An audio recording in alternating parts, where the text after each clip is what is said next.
শেষ পর্যন্ত কি পিছু হটলেন মার্কিন প্রেসিডেন্ট ডোনাল্ড ট্রাম্প? ইরানের সঙ্গে যুদ্ধে আপাতত 5 দিনের যুদ্ধবিরতি ঘোষণা করেছেন মার্কিন প্রেসিডেন্ট। ট্রাম্পের এই ঘোষণায় কিন্তু খুশি নন ইসরায়েলের প্রধানমন্ত্রী নেতানিয়াহু। ইরানের তেল ভান্ডারে হামলা চালানোর হুঁশিয়ারি দেওয়ার পর কেন যুদ্ধবিরতি ঘোষণা এই ট্রাম্পের? কোন চাপ ট্রাম্পকে এই সিদ্ধান্ত নিতে বাধ্য করলো? তবে যে শর্তে ট্রাম্প এই যুদ্ধবিরতি ঘোষণা করেছেন তা কি মেনে নেবে ইরান? নাকি সত্যিই এই যুদ্ধ একটা পারমাণবিক যুদ্ধের দিকে এগোতে পারে? মধ্যপ্রাচ্যের এই যুদ্ধ ভারতে কতটা প্রভাব ফেলছে? যে যুদ্ধ শুরুর 3 সপ্তাহ পর সংসদে দাঁড়িয়ে খোদ প্রধানমন্ত্রীকে বলতে হচ্ছে যে এই যুদ্ধ পরিস্থিতি দেশকে এক অপ্রত্যাশিত চ্যালেঞ্জের মুখে ফেলে দিয়েছে। ভারত কতটা কঠিন সময়ের মুখোমুখি হয়েছে যে প্রধানমন্ত্রীকে সবাইকে ঐক্যবদ্ধ হওয়ার ডাক দিতে হচ্ছে। মধ্যপ্রাচ্যের এই যুদ্ধের ফলে ভারত সহ অন্যান্য দেশের কতটা ক্ষতির মুখে পড়েছে। ভারত কি পারবে এই পরিস্থিতির মোকাবেলা করতে?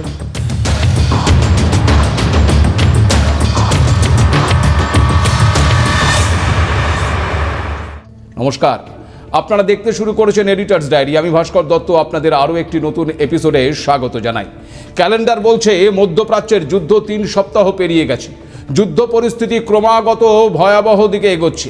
কিন্তু এই সময় হঠাৎই মার্কিন প্রেসিডেন্টের তরফে 5 দিনের যুদ্ধবিরতি ঘোষণা করা হলো। সোশ্যাল হ্যান্ডেল ট্রুথে পোস্ট করে এই যুদ্ধবিরতির কথা ঘোষণা করেছেন ডোনাল্ড ট্রাম্প। কিন্তু প্রশ্ন হচ্ছে, হঠাৎ কি এমন হলো যে মার্কিন প্রেসিডেন্ট 5 দিনের যুদ্ধবিরতি ঘোষণা করলেন? কোন বা কিসের চাপ ট্রাম্পকে এই সিদ্ধান্ত নিতে বাধ্য করলো? আপনাদের জানাই, উপসাগরীয় দেশগুলো যে পদক্ষেপ ঘোষণা করেছে তার জন্যই ট্রাম্প তড়িঘড়ি এই সিদ্ধান্ত নিতে বাধ্য হয়েছেন। কিন্তু কি সেই সিদ্ধান্ত জানেন কি? সম্প্রতি ডোনাল্ড ট্রাম্প হুঁশিয়ারি দিয়েছিলেন যে ইরান যদি আগামী 48 ঘন্টার মধ্যে হরমুজ প্রণালী পুরোপুরি খুলে না দেয় এবং জাহাজ চলাচলে বাধা সৃষ্টি বন্ধ না করে, তবে ইরানের বিদ্যুৎ কেন্দ্র এবং জ্বালানি ভাণ্ডারে সরাসরি আঘাত হানবে আমেরিকা। ট্রাম্প স্পষ্টভাবে বলেছিলেন সবচেয়ে বড় বিদ্যুৎ কেন্দ্রটি দিয়েই আক্রমণ শুরু হবে, যার প্রেক্ষিতে আবার ইরান হুঁশিয়ারি দিয়েছে যে তাদের জ্বালানি খাতে হামলা হলে তারা ওই অঞ্চলের সমস্ত মার্কিন ঘাঁটি এবং মিত্র দেশগুলো তেল এবং জল শোধন কেন্দ্রে হামলা চালাবে। এই আবহে উপসাগরীয় দেশগুলো এক কার্যকরী ভূমিকা গ্রহণ করে। কাতার, বাহরিন, কুয়েত এবং ওমান, এই 4টি দেশের প্রধান জ্বালানি এবং উৎপাদনকারী প্রতিষ্ঠানগুলো ফোর্স মেজর ঘোষণা করে। আর এই ফোর্স মেজর ঘোষণা মানেই বুঝতে হবে মধ্যপ্রাচ্যের সংঘাত আর কেবলমাত্র ইসরায়েল, ইরান বা লেবাননের মধ্যেই সীমাবদ্ধ নেই। এটি এখন একটি বৈশ্বিক অর্থনৈতিক সংকটের রূপ নিয়েছে। প্রশ্ন হচ্ছে, এই ফোর্স মেজর কি? সহজ ভাষায় বলতে গেলে ফোর্স মেজর হলো একটি আইনি শব্দ বা চুক্তির শর্ত, যার অর্থ হলো অপ্রতিরোধ্য শক্তি। এটি এমন কিছু অপ্রত্যাশিত এবং নিয়ন্ত্রণহীন পরিস্থিতিকে বোঝায় যার কারণে চুক্তিবদ্ধ কোনো পক্ষ তাদের দায়িত্ব পালন করতে ব্যর্থ হতে পারে। যেহেতু এই পরিস্থিতি মানুষের নিয়ন্ত্রণের বাইরে, তাই দায়িত্ব পালন করতে না পারলেও ওই পক্ষকে সাধারণত দায়ী করা হয় না বা জরিমানাও করা হয় না।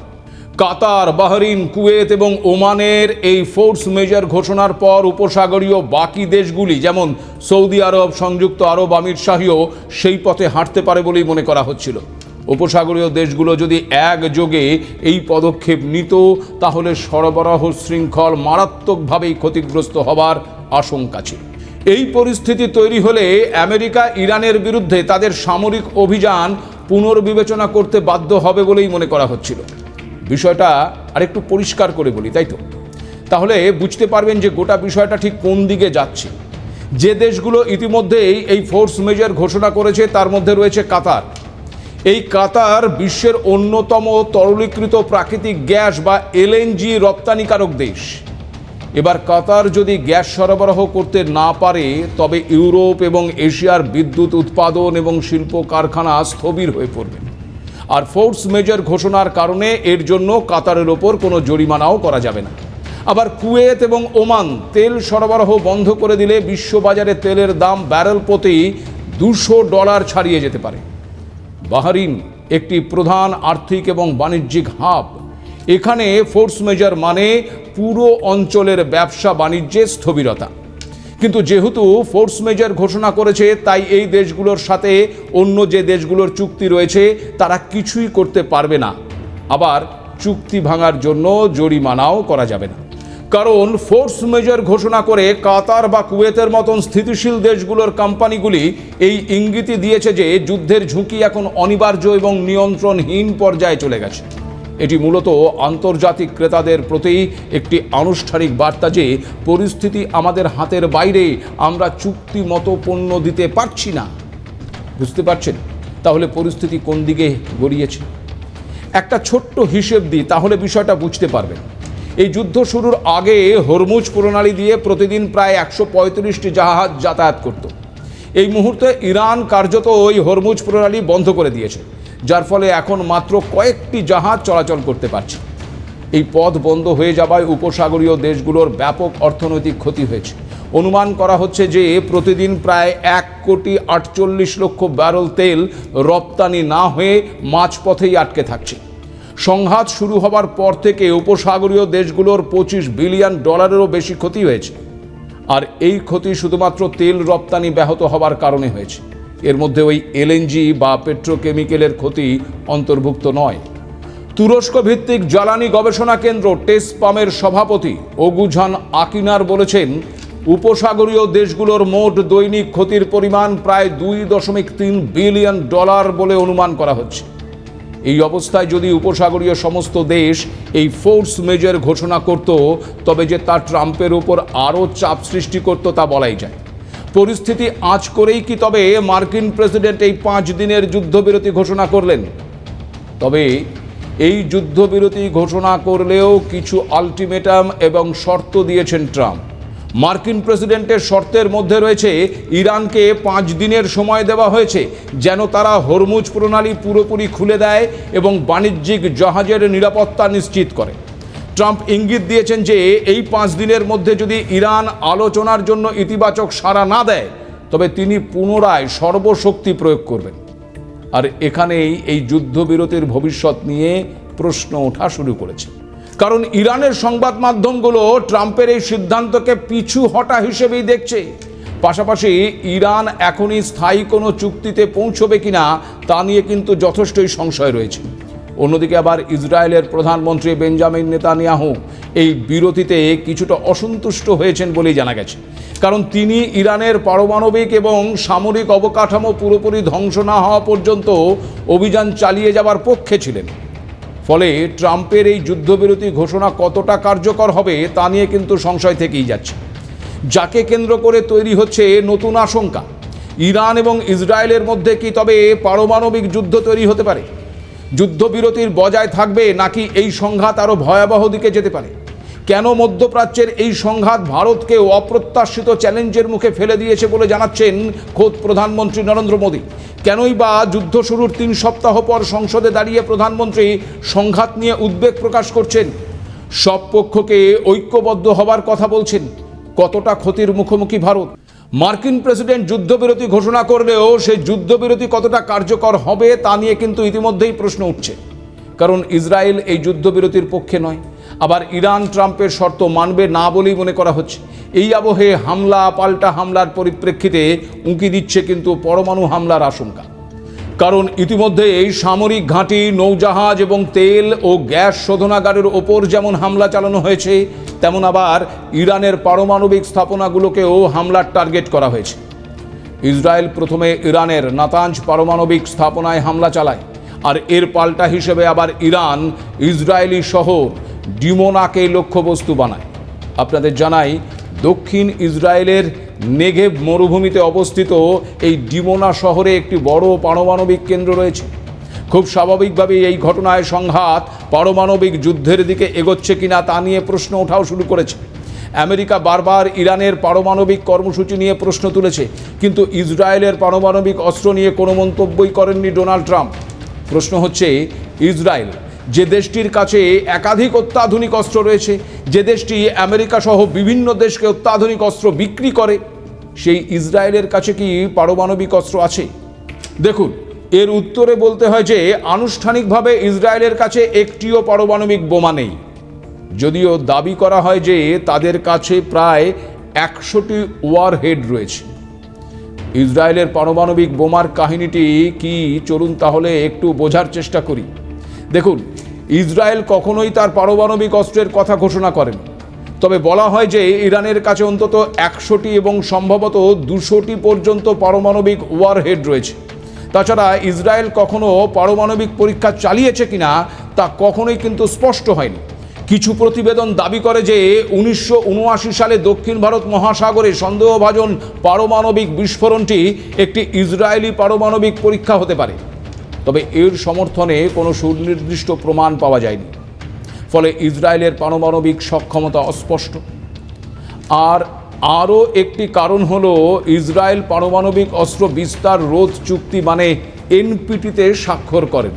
এর ফলে তাদের পারমাণবিক স্থাপনাগুলো আন্তর্জাতিক পরমাণু সংস্থা মানে IAEA ব্যাপক পর্যবেক্ষণ ব্যবস্থার আওতাভুক্ত নয়। আপনারা জানেন যে ইন্টারন্যাশনাল অ্যাটমিক এনার্জি এজেন্সি এই বিষয়টি পর্যবেক্ষণ করে এবং এনপিটিতে স্বাক্ষরকারী দেশগুলোকে তাদের সমস্ত পারমাণবিক কার্যক্রম ঘোষণা করতে হয়। ইসরায়েল যেমন তা করেনি, আবার কখনো আনুষ্ঠানিকভাবে পারমাণবিক অস্ত্রের অস্তিত্ব বা অনস্তিত্ব স্বীকারও করেনি ইসরায়েল, যে কারণে ইসরায়েলের পরমাণু অস্ত্র নিয়ে জল্পনা আরও জোরদার হয়েছে। ইসরায়েল আনুষ্ঠানিকভাবে কখনো স্বীকার না করলেও আন্তর্জাতিক মহলে এটি প্রতিষ্ঠিত যে তাদের কাছে পারমাণবিক অস্ত্র রয়েছে।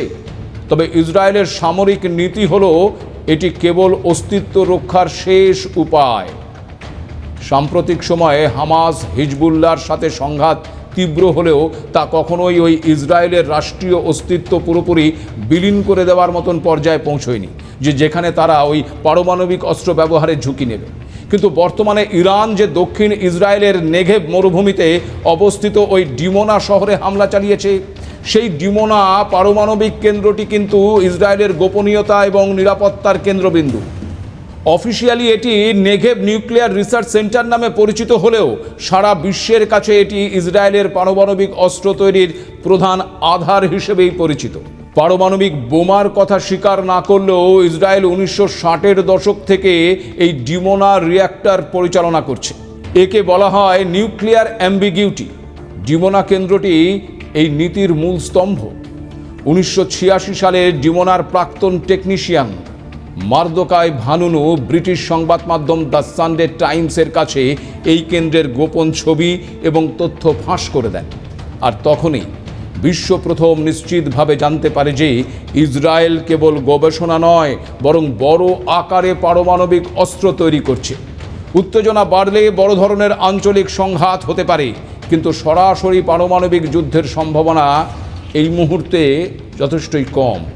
তবে ইরানের পারমাণবিক সক্ষমতা বৃদ্ধি এবং ইসরায়েলের পাল্টা পদক্ষেপের বিষয়টি ভবিষ্যতের এই সমীকরণ কিন্তু বদলে দিতেও পারে। আর এমনটা হলে মুহূর্তের মধ্যে গোটা পরিস্থিতিটাই কিন্তু বদলে যেতে পারে। কারণ ইরান বা ইসরায়েল এই দুই দেশের মধ্যে কোনো একটি দেশে যদি পরমাণু বোমার বিস্ফোরণ হয়, তবে তার প্রভাব কিন্তু ওই নির্দিষ্ট দুই দেশের মধ্যেই আবদ্ধ থাকবে না। এমন অস্ত্র ব্যবহার হলে তার তেজস্ক্রিয়তা এবং প্রভাব পুরো মধ্যপ্রাচ্যকেই বসবাসের অযোগ্য করে তুলবে। তবে আপাতত যুদ্ধবিরতি ঘোষণায় এই পারমাণবিক হামলা পাল্টা হামলার সম্ভাবনা কিছুটা হলেও স্থিমিত হয়েছে। তবে সবটাই কিন্তু অনিশ্চয়তার মধ্যেও রয়েছে। আর এই যুদ্ধ আবহে প্রশ্ন হচ্ছে, ভারতের ক্ষতির পরিমাণ কত? যুদ্ধ শুরুর 3 সপ্তাহ পর কেন সংসদে দাঁড়িয়ে খোদ প্রধানমন্ত্রী নরেন্দ্র মোদীকে বলতে হচ্ছে যে এই যুদ্ধ পরিস্থিতি অপ্রত্যাশিত চ্যালেঞ্জের মুখে দাঁড় করিয়েছে দেশকে? জানেন কি, এই যে ফোর্স মেজর যা ট্রাম্পকে যুদ্ধবিরতি করাতে বাধ্য করলো, সেই ফোর্স মেজর ভারতকে কতটা বিপাকে ফেলতে পারে? ভারত তার প্রয়োজনীয় এলএনজির প্রায় 40 থেকে 45% পায় কাতারের কাছ থেকে। ভারতের পেট্রোনেট এলএনজি কাতারের থেকে বছরে 8.5 মিলিয়ন টন গ্যাস পায়, যা এখন ফোর্স মেজরের কারণে পুরোপুরি অনিশ্চিত হয়ে পড়েছে। কাতারের ফোর্স মেজর ঘোষণার ফলে ভারতের এই পেট্রোনেট এলএনজি সংস্থাটি ইতিমধ্যেই তাদের গ্রাহক যেমন গেইল, আইওসি, বিপিসিএলদের সরবরাহ 10 থেকে 40% পর্যন্ত কমিয়ে দিয়েছে। ভারতের বিদ্যুৎ সংকটের আশঙ্কাকেও কিন্তু উড়িয়ে দেওয়া যাচ্ছে না, কারণ ভারতের অনেক বিদ্যুৎ কেন্দ্র গ্যাস চালিত। সরবরাহ বন্ধ হওয়ায় লোডশেডিং এবং বিদ্যুতের দাম বেড়ে যাওয়ার আশঙ্কাও তৈরি হয়েছে। প্রধানমন্ত্রী নরেন্দ্র মোদী সংসদে দাঁড়িয়ে বলেছেন, মধ্যপ্রাচ্যের যুদ্ধে ভারতের কৃষি ব্যবস্থাতে নেতিবাচক কোনো প্রভাব পড়েনি, কৃষকদের আতঙ্কিত হবার কোনো কারণ নেই। কিন্তু প্রশ্ন হচ্ছে, মধ্যপ্রাচ্যের যুদ্ধের ফলে ভারতের কৃষকদের ওপর প্রভাব পড়বে কেন? তাই তো, আসলে ভারতের কৃষি ব্যবস্থার মেরুদণ্ড হলো সার, আর এই সার তৈরিতে প্রচুর প্রাকৃতিক গ্যাস প্রয়োজন হয়। যা খবর তাতে জানা যাচ্ছে যে ভারতের বেশ কয়েকটি বড় সার কারখানা ইতিমধ্যেই গ্যাস সংকটের কারণে উৎপাদন কমিয়ে দিয়েছে। যদি নিজস্ব উৎপাদন কমে তবে ভারতকে কিন্তু আবার চড়া দামে বিদেশ থেকে সার কিনতে হবে। আর যদি এমনটা হয় তবে একদিকে যেমন চাষের মরশুমে সারের সংকট দেখা দিতে পারে, তেমন আবার সারের দাম বাড়ার আশঙ্কাও রয়েছে, যা আবার কিন্তু খাদ্য নিরাপত্তার জন্য একটি বড় হুমকি হতে পারে। প্রভাব পড়তে পারে পরিবহন এবং রান্নার গ্যাসেও, কারণ গ্যাসের আমদানি কম হলে শহরাঞ্চলে সিএনজি চালিত গাড়ি এবং পাইপের মাধ্যমে রান্নার গ্যাস সরাসরি ক্ষতিগ্রস্ত হবে। এমনকি গ্যাসের দাম বাড়লে তার প্রভাব পড়বে সরাসরি দেশের সাধারণ মানুষের পকেটে। পরিস্থিতি খুব খারাপ হলে সরকার বড় শিল্পের পরিবর্তে গৃহস্থালী এবং জনপরিবহনকে অগ্রাধিকার দিতে বাধ্য হবে। আর এমনটা হলে আবার শিল্প উৎপাদন কমার আশঙ্কা রয়েছে। আবার অন্যদিকে বাহরিন ফোর্স মেজর ঘোষণা করায় অ্যালুমিনিয়াম সরবরাহ বন্ধ হয়ে যাওয়ায় বিশ্ববাজারে এর দাম আকাশচুম্বী হয়েছে। অর্থাৎ বুঝতেই পারছেন পরিস্থিতি কতটা সংকটজনক হয়ে দাঁড়াচ্ছে ভারতের জন্য। এই অবস্থায় আপাতত যুদ্ধটা থামানো হয়েছে, যেটা ভীষণ জরুরি ছিল। ট্রাম্পের এই ঘোষণা অবশ্যই ভারত সহ একাধিক দেশের পক্ষে স্বস্তির খবর, কিন্তু সেই স্বস্তি কতক্ষণ বজায় থাকে এখন সেটাই দেখার। আজ এ পর্যন্ত, নমস্কার।